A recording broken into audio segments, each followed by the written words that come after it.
Again? Aha, we're live. All right. Okay. To everybody who's joining us, whatever medium you have chosen, this is going to be kind of a roundtable discussion on the Jedi Code and sharing our various views on it. And, well, I don't even know how this is going to unfold. This is all play it by ear style, man. This is Jedi winging it. All right. So with me, okay, so Opie Macleod, right? Jedi Living. Yay. All right. You're on this channel, so obviously you know that.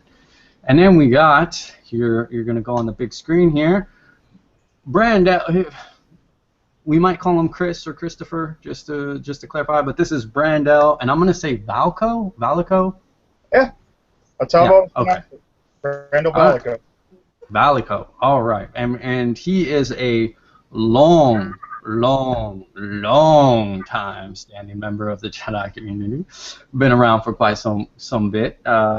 Knows some of the people, some of the giants, Relin Volcom and Serene and Jedi Joshua and Gekken, Nathaniel. Yeah. So some people back in the day. He'll be joining us, giving his view, and we have L. Christopher Bird from the California Jedi. He is unoriginal and has no crazy Jedi name to be sharing with us. Right? Is that right, Christopher? Or do you? Well, I have one in reserve if I ever need one, but I don't go by it. I don't know if you ever need a Jedi screen name. Well, let's be honest. The only reason I even have one is because back in the day, everybody had them. Right. You didn't give your name in public back then. Yeah, exactly right. All right, so what we're gonna do is we're just gonna and let's clear this up. Are we talking about a specific? What are we gonna focus on a specific code? I think the 5-line code, right? Isn't that? Right. Okay, just making sure. I'll roll with it. All right, Brandelle, 5-line code. There is no version, I think we'll go with. Sure. I like to call it the BioWare Jedi Code. You know. BioWare? Well, they're the ones that used it in Knights of the Old Republic. Yeah, so I don't know. Well, they used it in Knights of the Old Republic because Knights of the Old Republic was a video game adaptation of the D20 tabletop. Right. No. Version, and it came from that D20 material. 1987 thing. Yeah. 1980 was when it was first published. Yeah. You keep saying 87. It's driving me nuts. It's 87 is the role playing guide, the original role playing guide. Yeah, the West End Games, the D6 version. That was the 4 lines. Yeah, West End Games. And it was West End Games. That was 1987. That was published in 87 there, Brad. Oh, hang on. Now I gotta pull it up. Go. You do your research, man. You do your research. That's okay. While you do your research, you pull that up. Christopher, we'll start with you then. Jedi Code. What is your view? How do you view and interpret that 5-line code? Okay. Well, for the structure of the code, there's on the left side where it says there is no, and it's emotion, ignorance, passion, chaos, and death. And on the right side of the line, we counter those with there is, and there is peace, knowledge, serenity, harmony, and the Force. And I actually see everything on the left side and everything on the right side as related. And that is, everything on the left side are things that kind of happen when you're not really trying that hard. You know, they just kind of manifest when you're just going along with things. Emotion arises. If you're not studying, you remain ignorant. Chaos happens all around you. If you're not in control, you get passionate about things, and regardless of any intervention. If you don't intervene, you're gonna die. Now, the right side of the path, peace needs to be cultivated. It doesn't happen on its own. It's something that you have to cultivate yourself. Knowledge has to be obtained. It takes work. Serenity, a little bit like peace, you gotta cultivate that stuff. You know, people aren't naturally serene. Well, I mean, maybe someone enlightened might be, but they got that way through training. Harmony, not only does it take effort, but it also takes knowledge of your environment. You got to know what you're harmonizing to. And then the force. You know, I subscribe to a non-mystical idea of the force, and to me, the force is that actively inculcating these things that we call Jedi traits, things that are examples by the Jedi archetype. And again, that takes training, that takes hard work, that takes conscious effort. So that's, to me, that's not the only lesson of the code, but that's like my main takeaway, because there is a lot in the code. But Right. That's my main takeaway. It's like this stuff. The left side happens to non-Jedi all the time. Sure. You know, and just for a lack of training or a lack of attention. But with the application of effort, you can achieve everything on the right side of the code. So that's very brief. My brief takeaway. Well, yeah, we're gonna have we could pontificate on the meaning of the Jedi Code for probably another 20 years, but yeah, no one's gonna watch our video for that long. So, Brandelle, we'll jump over to you. So you heard Christopher's view. And before we get into like kind of really getting into each other's views, right? We can get into that. We will get into that. What is just like what is your general view or interpretation of that 5-line code? Well, I'm old school. I prefer the 4-line code, so I really don't. Fair enough. You can use the 4-line. I'll touch on it. I'll try.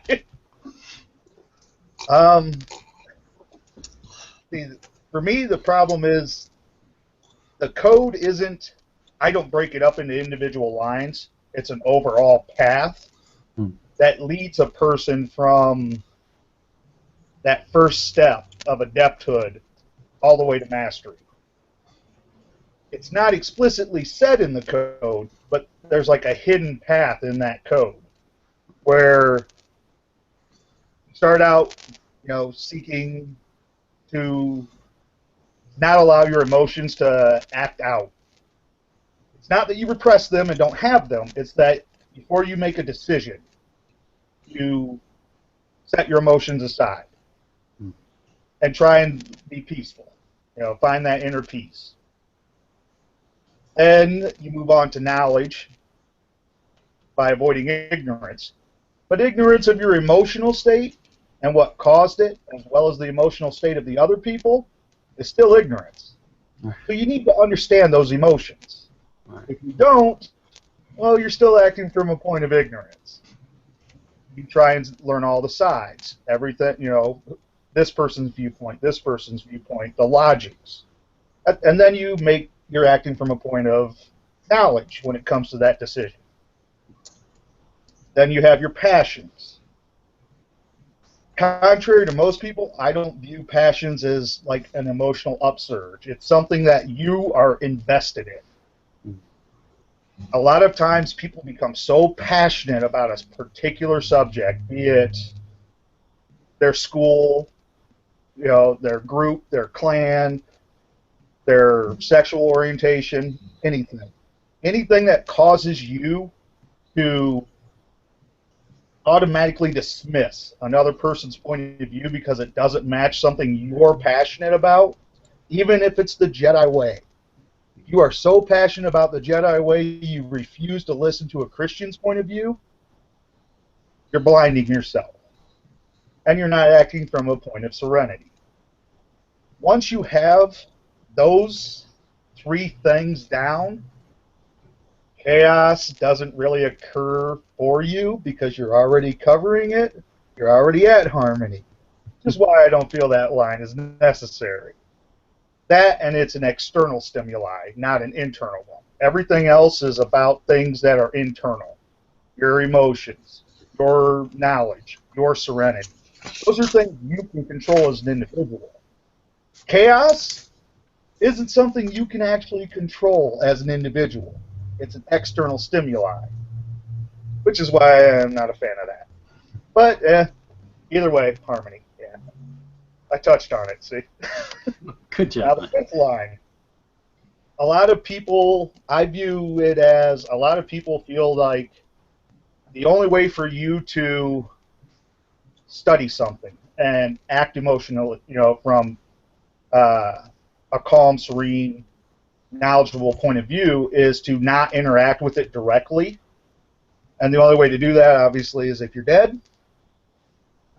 But you need to understand that you can still interact with these things and act from those points of view the way the Force does. Because the Force, it doesn't care about the other stuff. It sets aside all that. It's just an energy field. It has no emotions. It has no passions, no ignorance. It is what it is. It doesn't have... I'm not a big fan of the whole will of the Force thing. I don't think it acts on its own. I'm with Christopher on that. I view it in a very scientific point of view, not a mythological point of view. So that's, I mean, if you're just talking about the lines, that's it. Yeah. Okay. I go into a lot more if you want. Right. I think we'll keep the dissertations of the Jedi Code to a minimum this time around, at least. Okay, so also with us we have Micheal J. Hannigan. I don't even know if he's a part of a Jedi group, of Kansas Jedi, I suppose. Micheal, if you want to join in with us, you can go ahead and unmute yourself. You don't have to be on video, by the way, but you can go unmute yourself, and if you want to give your general and as brief as possible overview and interpretation of the Jedi Code. We're using the 5-line Jedi Code, the there is no version. So if you want to go ahead and give your view and or interpretation of that code, you may do so. All right. Well, real quick, I guess I'll say, hey, hello everybody. Sorry, just got home from work. For me, the Jedi Code is a great, wonderful starting point. It's a great meditational tool, or what's the word I'm looking for? Probably a mantra type thing to go through a couple times during your daytime, especially for the newer generation coming up. And I know a lot of people see it as the end-all, be-all, but for me, it's just when you barely scratch the surface. It's when you first learn about Jedi realism, that's the first thing you cover. And it's part of your basics for a reason, because it's always going to be part of it. It's not like, in science class, you can learn about earthworms and completely fail that part of it and then learn about crickets next week. The Jedi Code is kind of like math class, where you have to learn basic addition, subtraction, multiplication, division to learn the advanced math. For me, that's the Jedi Code. Okay. All right. Okay. Let's do this. Okay. So I might as well throw my view out there, or my interpretation, if you will, of the Jedi Code. I've covered it a bit in other videos, but I kind of break it down into simple lines to kind of show my view and interpretation of the code. And I do break it down in lines. So it would be, there is no emotion, there is peace. I would simply in return to that be like, be at peace with your emotions. There is no ignorance, there is knowledge. Through our ignorance, we gain knowledge, right? There is no passion, there is serenity. Find serenity through your passions. There is no chaos, there is harmony. I steal this one from Christopher's. I had a different one, but now I steal this from Christopher's student. I don't even know her name, so I can't even give her credit. But I think I know who. Wendy. Okay. A single note can't harmonize with itself. Yes. I really dig on that. And then there is no death. There is the Force. That one I have kind of issue with, because I just feel that line was created just for the blue Force ghosty in Star Wars, you know. And so for me, I just kind of break that down as that death is a part of life and life, and to me, life is the Force. You know, that's kind of my stipulation. It's not really mystical in a sense. It's very based in physics and energy and all that fun stuff. So sorry, any people watching this, any guests, you got a panel of mostly Jedi who are like, yeah, Force, not really mystical. So sorry. But yeah, I kind of just tie that death is a natural state, and it's not something that's separate from life. That it's actually a very integral part of the Force and how we live. So that's my basic one-line little interpretations that I throw out there for people. Now, you whoever guests or whoever's watching this, you've heard our views and our concepts and our interpretations of the Jedi Code. Now, let's bust out the foam lightsabers and start slapping some Jedi upside the head. Is there, you know what? I'll just kind of go in this order that my videos are in. Hey, foam lightsabers, man. Foam. Oh, Yeah. We want to keep it. Yeah, we want to keep it in the PG area where there's no like actual blood going on. You know. So I'm gonna go in order of the videos that I see on my screen. I'll start with Brandelle, and if there's any points or counterpoints or like, I thought that was cool, I thought that was stupid, you can go back to Jedi school, whatever you want to do, man. Yeah, you can have at it. You've heard the thoughts. Express your views. Well, everybody's views are their own. I don't have a problem with them. One thing, the whole there is no death, there is the Force.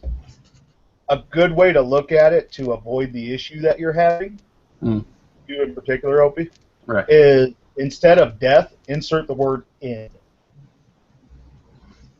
So when you're looking at a situation, there is no end. There is the Force. It avoids the death thing. Right. It's always kind of the way I've used it is, it says death. And I don't really care for people that change wording. But in this respect, it's more of a cessation of action. The end. And when you do that, it's not quite as annoying. Yeah, it does. It does offer a different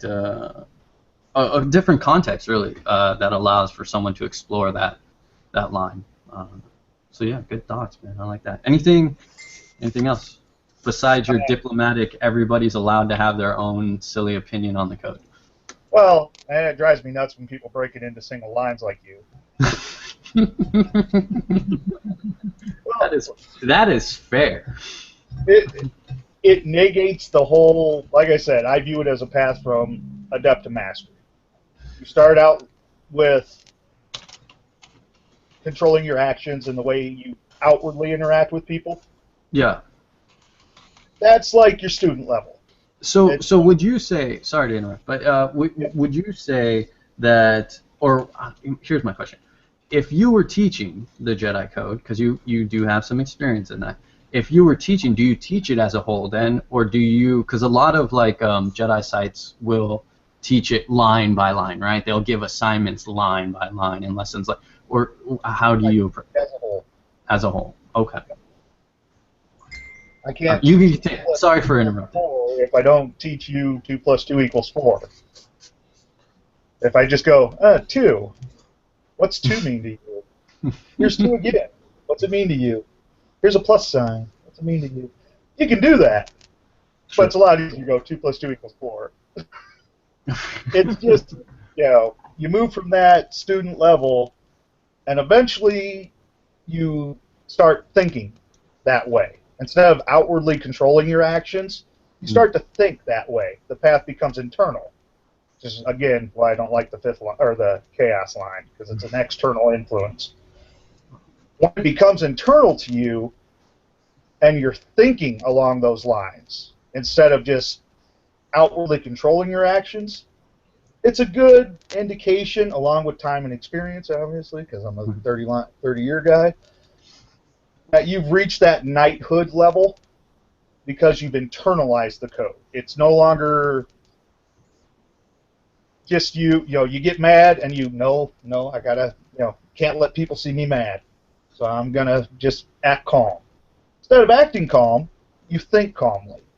Something happens, okay, I understand that, why it happened, let me set that aside, go about my day, do what I need to do. You control the situation in your mind before it ever hits the outside. And then you have your mastery level, which is where it becomes a spiritual aspect,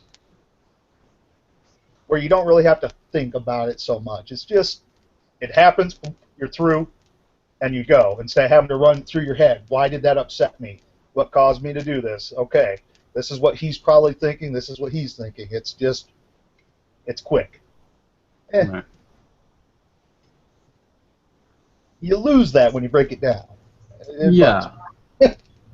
Yeah, you can't. Well, you can lose that. You can lose that. Let's say that. When you focus on a single aspect of something, you tend to lose the entire picture. If you pick up a single puzzle piece, you don't see the entire puzzle. This is true, but I think anytime someone's breaking it down, it's not too over. I mean, some places do. So obviously, no one person can speak for the entirety of the Jedi community or the Jedi path, right? The diversity is well documented, but I think when it is broken down, like in an instance for myself, what you're doing is you're just breaking it down into that piece of understanding, and to kind of understand it better as a whole, right? So you're kind of chopping it up. You are taking the puzzle piece basically, but the goal is at the end of examining each puzzle piece that you are putting them into place and together. It might be a longer route to get to the exact same location, right? Because you're adding in the extra steps of breaking each one down individually and then putting them together as a whole, and then seeing how they flow together as a whole and such. But which is fine as long as they actually make that step to right. think how it all works together, which sadly a lot of them don't. Right. We won't get too much into that one.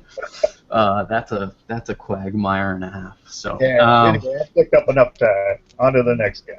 All right, so Christopher, we'll jump to you. So you've heard everybody's views, interpretations, concepts, blah blah bickety bee. What are your anybody need to go back to Jedi school? Come on, man, no drama. Okay, so I wanted to talk about how chaos can exist as an internal state. All right. So, okay, and I think it has to do with ordered or disordered thinking, and in another case, emotions. In Zen Buddhism, even though we're not Zen Buddhists, we're Jedi, but this is a borrowed concept. They have this thing called monkey mind, where your mind goes from one thing to another, isn't quiet, doesn't focus, and this is something why I'm terrible at Zen, because I got monkey mind bad, right? And so. But the thing is, the disordered thinking can be chaotic, and there can be an emotional internal element to that, and we can use our Jedi training to meet that with harmony, because working with the mind, you kind of want a loose rein, but a direction. You don't want to be rigid in the direction of your thought, so you don't want to shut down everything. And I think a harmonious approach to our internal state would be a healthy one. So that's just a little observation I had. One thing about the Force, you made the comparison mythological, and it's like, I do believe the Force is mythological, but I don't think it's mystical. And I don't think it's scientific. As what's presented in the films is, an energy field created by all living things. We've not been able to detect it or run any experiments with it, so I'm holding judgment over if such a thing actually exists.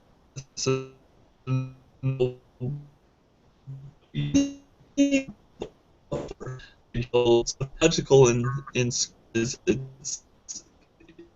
You're breaking up, man. It has maybe that was mythological in scope. It has lessons that you can draw from it, but it's not mystical. Okay, and death and the Force. So a lot of things I divided up. We have these left sides of the code that have similarities in the right side of the code, but the relationship between the left and the right is when we encounter something on the left, we meet it with what's on the right. And so when we encounter death, either death around us or the end of something, we encounter that with the Force, and in my definition, inculcating these positive mental traits, these Jedi traits. It's basically using the Force is what Opie always says, be a Jedi, live like a Jedi. That to me is what using the Force is. So when we encounter death in others, and if it ever comes to it, our own deaths, if we have time to see it coming, we meet that by using the Force, by inculcating, being a Jedi, being the best Jedi we can in that moment. So that was my thought. That's my notes. I noticed he's taking notes.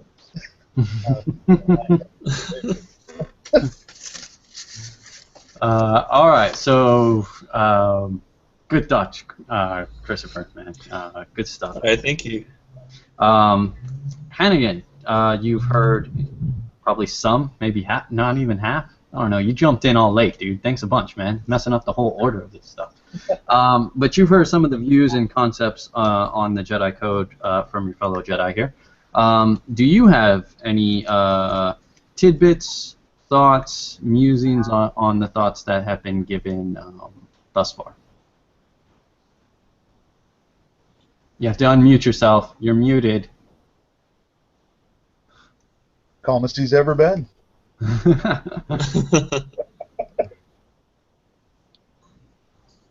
Yeah. Oh, you almost had it. You clicked it, and then you clicked it right back on. So close, man.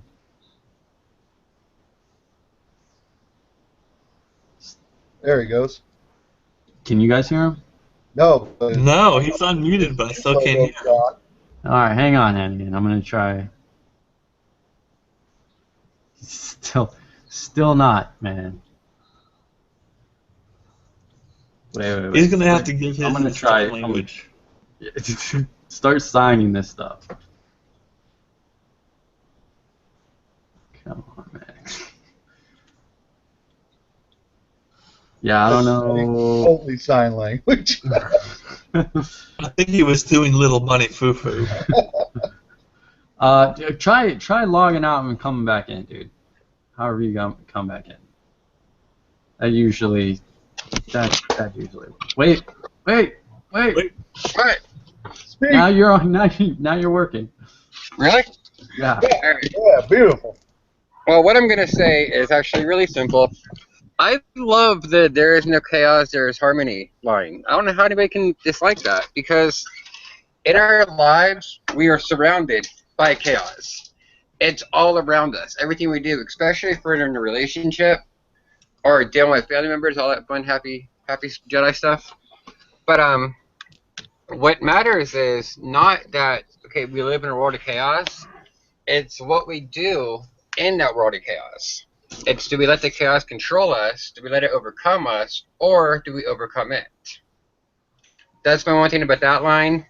And my second thing is, I think I'm the only traditional martial artist on here who actually still believes in the concept of ki, chi, and the yogi in me loves to say prana.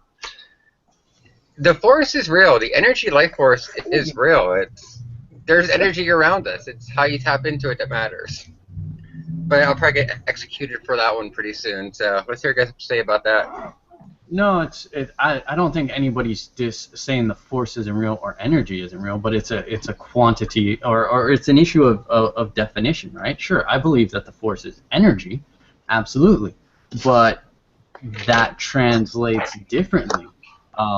How do you differentiate between energy? Like the human body produces energy in a plethora of ways, whether that be thermal energy or kinetic energy. Energy gained by cells breaking down food and nutrients and so forth. Energy is such a broad term that I don't think there's any. I don't know. I don't think there's any Jedi, even ones who view the Force as simply human will, if you will.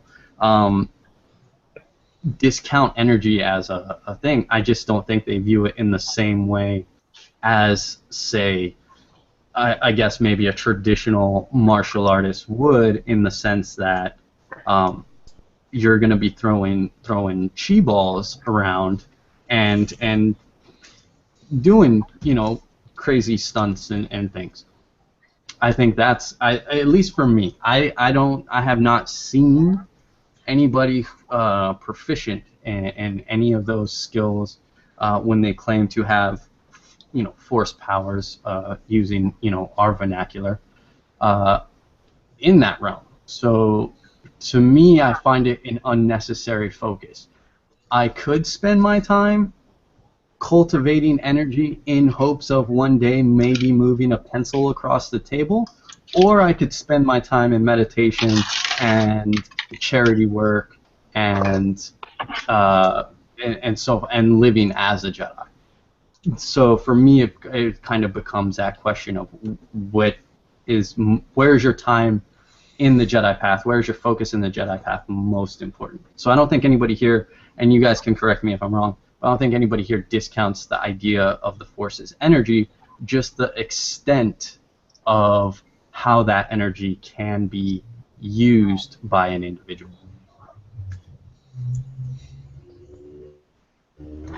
As for the other line, so chaos I just wanted versus harmony, that's not mine.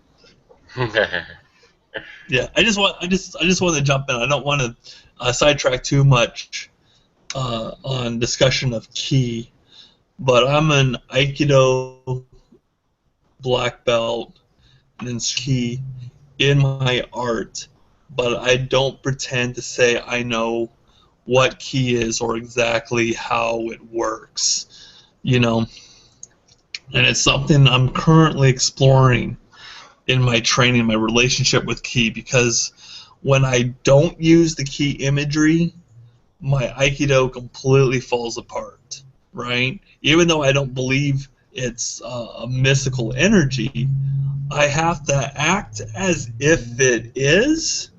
I use that imagery, and the Aikido comes together, things flow right, I'm more intuitive, and I'm dealing with this thing called the concrete illusion, where it's an illusion, but when you walk right up to it, you stop. You feel it, even though there's an illusion aspect there. So I wouldn't say I discount ki, but I'm cautious about saying the ki has a one-to-one correlation to the Force as we understand it as Jedi.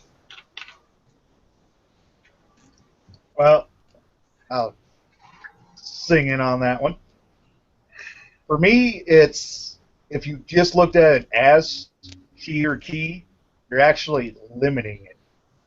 The Force is everything. when you eat a potato, you're using the force. You eat a carrot, you're using the force. Your body, the way, the energy it uses to use up that potato is the force. Gravity, electricity.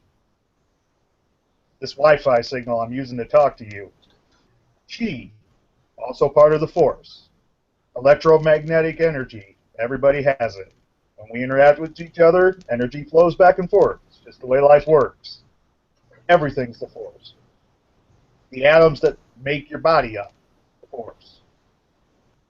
When you focus on that one individual aspect of just chi, you're limiting what you actually have access to. That's my view of that little part of it. Hey, Opie, I think I got an idea for the next roundtable. Sure. Yeah, the Force, because we're talking about the code today.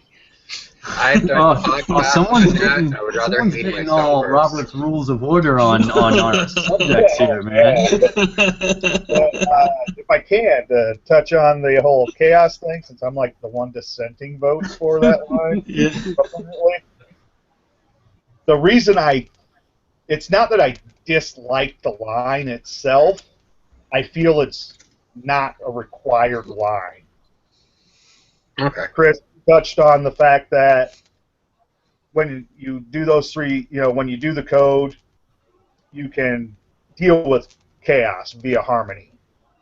What I view it as is when you do the first three, you already have that harmony. The chaos isn't in you. It's not an internal thing. If there would be chaos, it's external, which Hannigan touched on, the external part of it.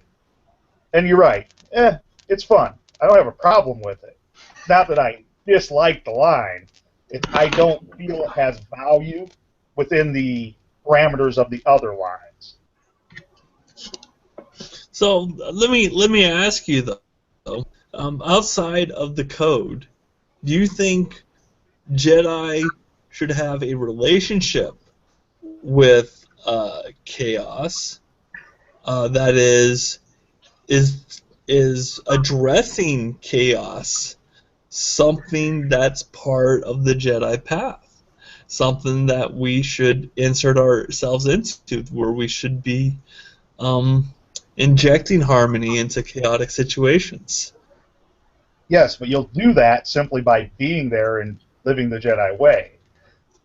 Anybody that can be calm, peaceful, and relaxed and serene in a glade out in the middle of nowhere where nobody else is, good job.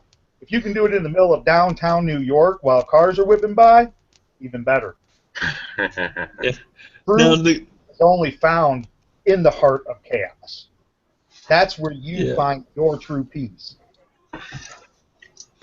Yeah, it might be again, another analogy in Aikido. We have a practice called randori, right?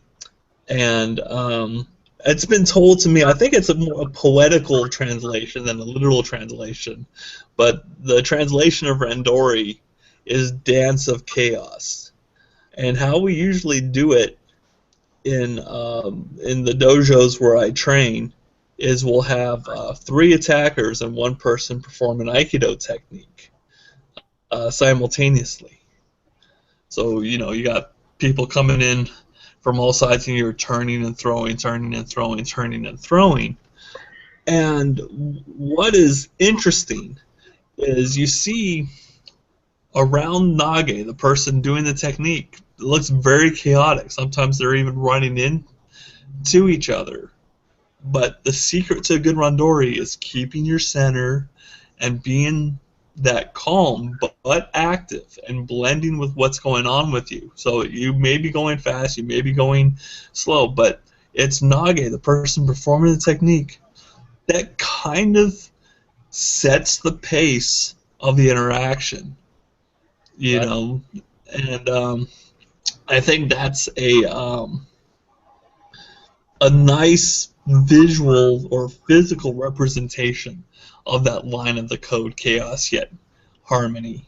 It is. And I think it's a good analogy for something I think something a Jedi should have in their toolbox is a conflict resolution. It's when you're resolving conflict, when you show up on the scene or you're in the middle of it, it's usually chaos, and it's the Jedi's job to steer that chaos to harmony. And then again, that's an active process. I'm not trying to dissuade you from saying it in the code, but I'm just saying chaos and harmony can be a very vital aspect to what it is to be in a Jedi. I think it rightly belongs in the code, even if it is,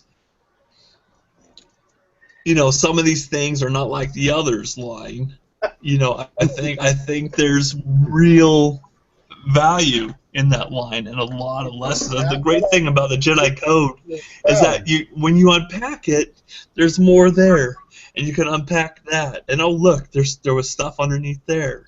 Even though it was written for a role-playing game, it's really stood the test of time, and there has some really good truths and deep lessons in that code. So that was a little bit more on chaos and harmony. I'm sorry to have gone on. Well, don't get me wrong.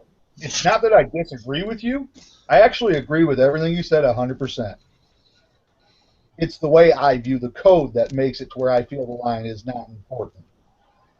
I don't view it. Everything you talked about are external stimuli. The randori. When you get on a scene, there's conflict happening. You're right. And in those situations, yes, you should seek to put forth a harmonious spirit, calm. I don't view the code as strictly an external practice, though. For me, it goes beyond that. External is the start of it.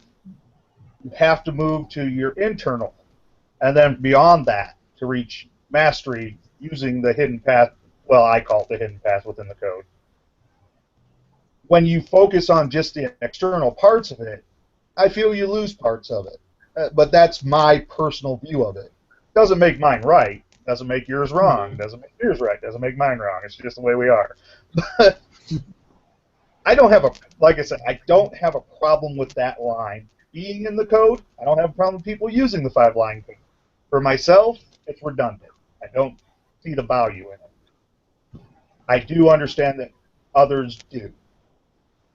I'm fine with that. Well, I think what's clear, especially what you just kind of inferred, is that the code is not just one thing, and it's not just one thing to all Jedi. There is many things that the code is and can be, and as we progress together as a community, new things are discovered about the code. These simple 5 lines or 4 lines, and it's still, it's 20, how long now? 29 years since it appeared in West End Games, and we're still finding new insights into it. Which I think is amazing. Can we not discuss it being 29 years old? Because I feel really old right now. I don't think your company. Oh, he's a young guy in the group. Right. He's like, look at who's in this chat right now. These are. There is no death. There is the Force, Michael. You just age is. We are honing in on 900 years of Jedi experience here, just in this. Look at it this way, Hannigan, or Michael, whichever you prefer. Since Opie's put this thing live, you won't ever die. Everybody will know you existed. At least until we go into until a post-apocalyptic world, and YouTube is just a fantasy, and Jedi are roaming the earth with just their lightsabers and their Jedi robes. Sweet. Go oh, grab power. So real quick, there is a viewer that's watching that's not a part of this. I'm gonna assume they're still watching, and we're running out. We're coming up on the time, anyways. But for some reason, the Q&A is disabled, and I wanted to, let any viewers who were watching, if you have questions for any of the Jedi here, and for future roundtables, the Q&A will work. So if you have any questions for Jedi or you want to touch on a Jedi's thoughts, you can do so. For the one viewer that I know of, at least, you probably are someone who has the contact details of someone in this group. You probably know Brandelle or myself or Hannigan or Christopher and can shoot a personal message. So if you did have a question, feel free to shoot us one, and we will address it. We'll give you a little time to do that. In the meantime, as we are coming up on our, look at us, we're old and we ramble a lot. Jedi discussion. Overall, I think the point that you made, Christopher, was correct. I think everybody's made it. Is that the Jedi Code has proven itself over time to be a core part of the path. That's simply what it is. And as I was actually talking with Brandelle earlier about it, 2 months. A lot of people come into the community and they do a week per line of reflection on the code, and then at the end of that, they think they have enough information to dismiss it or know its weaknesses, or already feel confident enough to otherwise dissect the code. And I think that's I think we can all agree, and you guys can chime in and feel free to disagree with me, but I think we can all agree that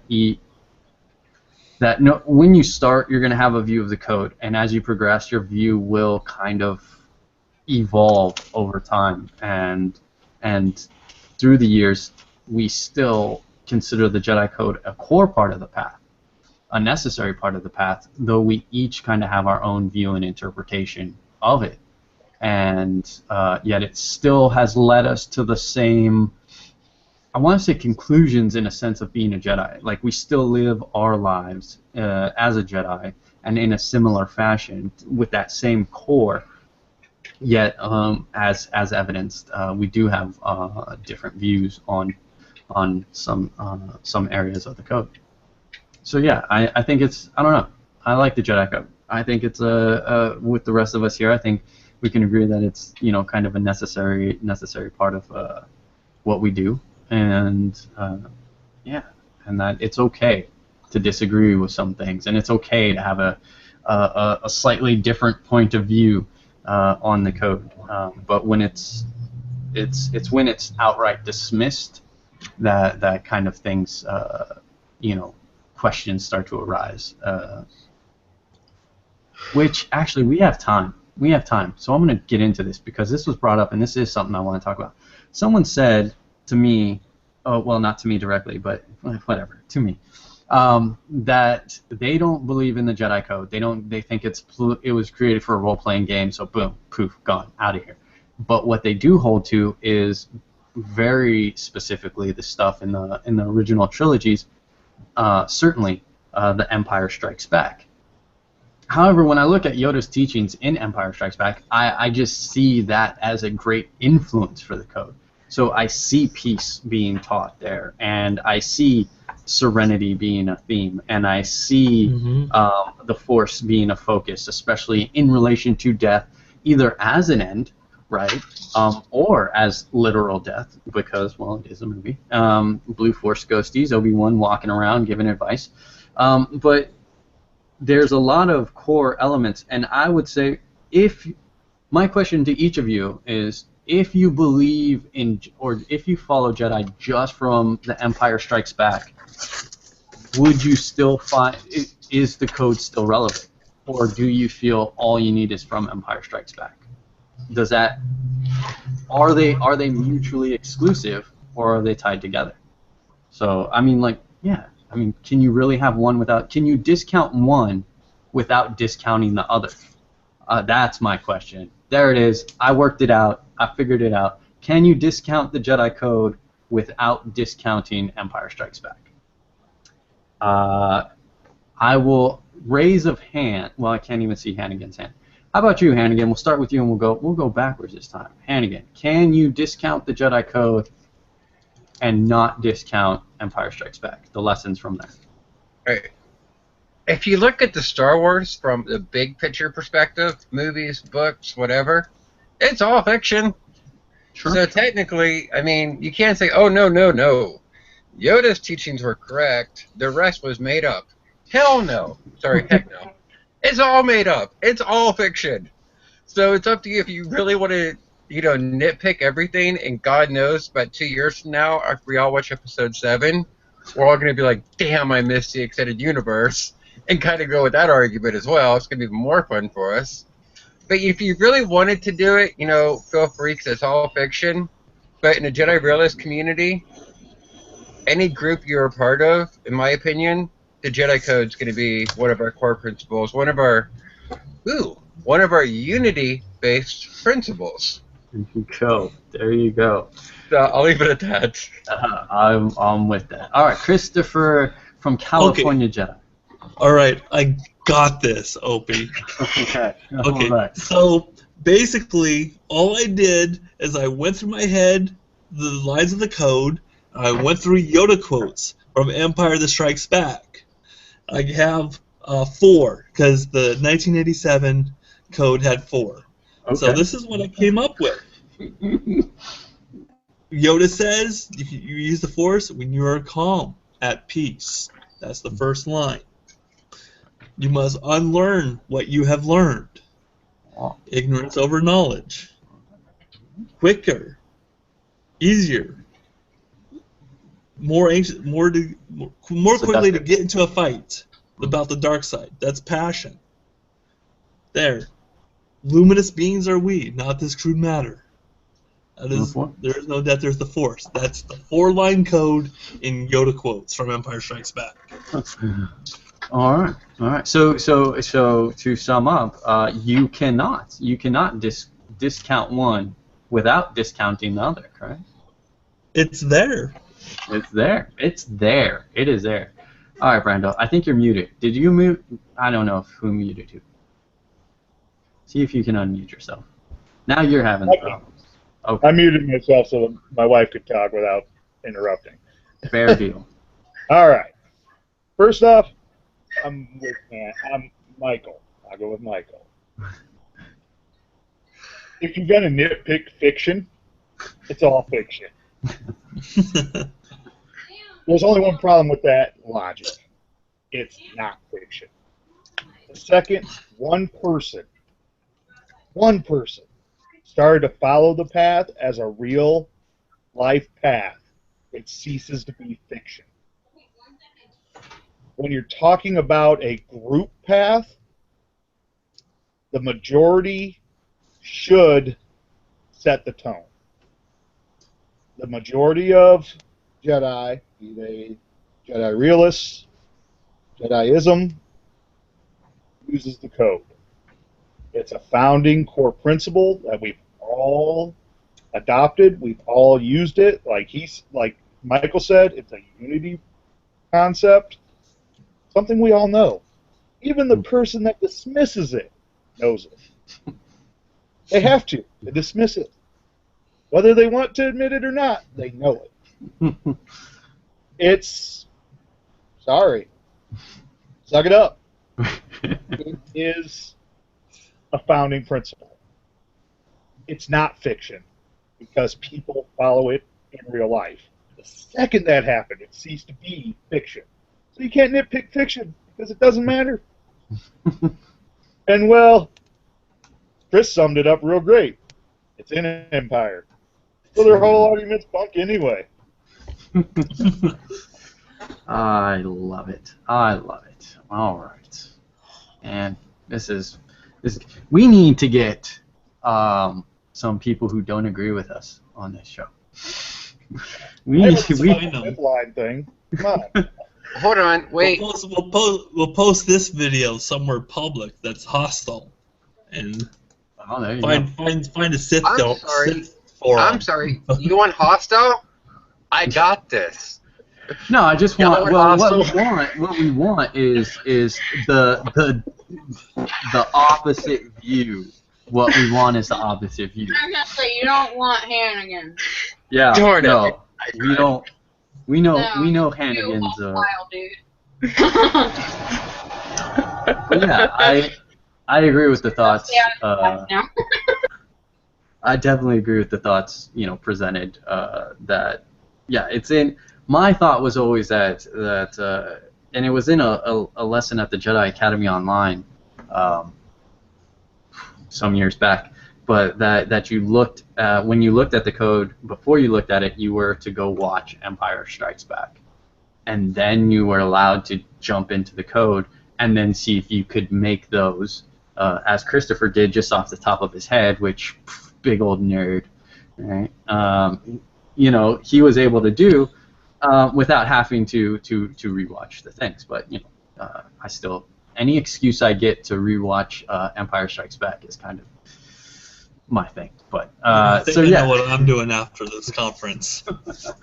So I think it's good thoughts for the people watching, and let's put this video out to those who might have that disagreeing view. You are welcome to join us at any time we hold these little roundtable discussions and offer your point of view, and because the more the merrier. Might make this thing a little bit longer because we like to talk. But yeah. So you guys can have any closing thoughts, and then we'll wrap this up. Of course, you're also welcome to hang out after we get off broadcast, but we have been doing this for an hour. So I will start with Brandelle. If you have any closing thoughts, and then we'll move down the line. Closing thoughts on the code. That could take hours on its own. Basically, use it if it's useful to you. I guess ignore it if you don't find it useful. But when it comes down to it, there are a few things that are part of the Jedi path. If that's the path you've chosen to walk, the path that you've decided to put on yourself and claim as your own, you'll have to deal with those parts of the path. If you don't, you're not actually walking that path. You're doing something else. The code's one of them. It's a staple. It's there. That would be my closing statement, I guess. Wonderful thoughts. Wonderful thoughts. Thank you, Brandelle. Christopher, you may proceed. I don't think I have any closing thoughts on the code. I just want to thank you, Opie, for this forum, and for Hannigan and Brandelle, for my fellow participants, for participating. So I'm just going to leave with an attitude of gratitude and leave it at that. Fair deal, sir. Fair deal. Much appreciated. Hannigan, closing thoughts. Your grand goodbye to the community watching you currently. I love when people use quotes from The Secret. That's a hell of a thing. I'm glad somebody used it. That's great. Actually, I don't have any closing thoughts except for, dude, considering next week, we are going to be at the Jedi Gathering, sir. So we are. We get to have these conversations for a whole weekend. We don't have a time frame. And I have some awesome T-shirts for you too. Don't forget about that part. It's even better. Oh, by the way, real quick, and we can do this while people are watching. Real quick, Hannigan, you're gonna sign shirts, right? For certain people. I will totally sign shirts. Anybody who bought them. I want you doing while I'm doing the book signing on Friday. We're doing it in the library, from 12 to 1. I want you there because we're also going to talk about the Jedi documentary as well. So so we can talk about that, hold a panel. And then afterwards, I'll sign any books anybody has, and you can sign T-shirts anybody has, including mine. I'm totally down for that, dude. It's crazy realizing that we're together again. I'm looking forward to that. And Christopher, I would totally love to meet you. I'd love to go over some Aikido with you. And Brandelle, I'm going to hunt you down in Michigan. If I have to find you in person, I will do that. All right. So thank you guys, everybody joining us. Our one current viewer, thank you for joining us. Sorry that the Q&A was down and you couldn't rattle some bones at us. But next time, I promise. All right, so that will wrap it up.